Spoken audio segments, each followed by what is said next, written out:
Oui, alors elle va porter sur les crimes contre l'humanité commis par les forces de sécurité du régime et par la milice qui lui est affiliée. Depuis le 25 avril 2015, c'est au moment de cette nouvelle crise politique où le président Nkurunziza brigue un troisième mandat pour la présidentielle.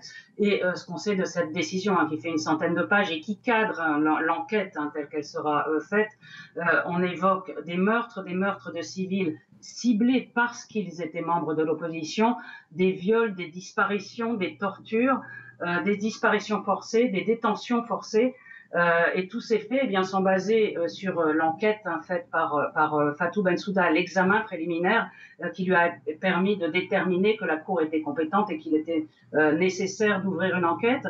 Alors, cette enquête, la procureure avait estimé, en déposant sa demande au juge, qu'il n'y a pas de conflit armé interne au Burundi et que dans ce cadre-là, elle n'enquêterait pas sur de potentiels crimes de guerre, que l'opposition n'était pas suffisamment constituée, organisée en groupe armé pour définir qu'il y avait des crimes de guerre. Et sur ce point-là, les juges lui ont simplement demandé d'observer, de voir si la tentative de coup d'État de mai 2015 et l'attaque de plusieurs sites militaires à Bujumbura pouvaient éventuellement relever de crimes de guerre pour pouvoir donner une réponse en fait sur ces faits-là.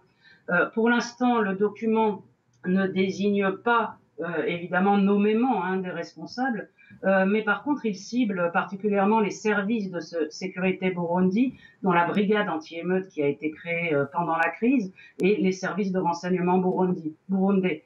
Alors pour l'instant, il va falloir attendre avant de connaître le nom des responsables, avant de savoir contre qui des actes d'accusation vont être émis par la Cour, et il faudra sans doute attendre plusieurs mois, d'autant plus que cette enquête va être particulièrement compliquée parce que le Burundi a déjà annoncé depuis bien longtemps qu'il n'y aurait pas de coopération avec la Cour pénale internationale.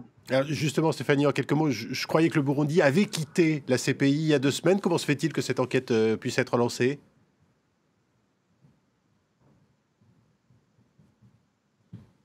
Oui, alors effectivement, la CPI avait annoncé déjà il y a un an. Entre-temps, la procureure a accéléré son examen préliminaire. Les juges lui ont donné le feu vert le 25 octobre, c'est-à-dire 2 jours avant que le Burundi soit effectivement en dehors de la Cour pénale internationale.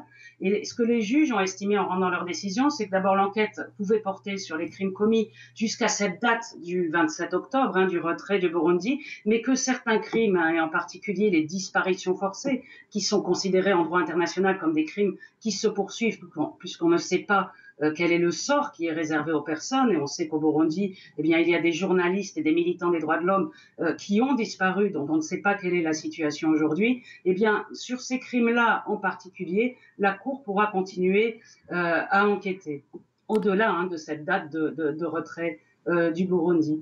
Il y a une autre chose que signalent les juges et qui montre la difficulté dans laquelle va se trouver cette enquête, c'est que il y a déjà, semble-t-il, des pressions sur de potentiels témoins, des pressions par le régime sur des témoins éventuels que pourrait solliciter la Cour. Merci Stéphanie. Stéphanie Maupas.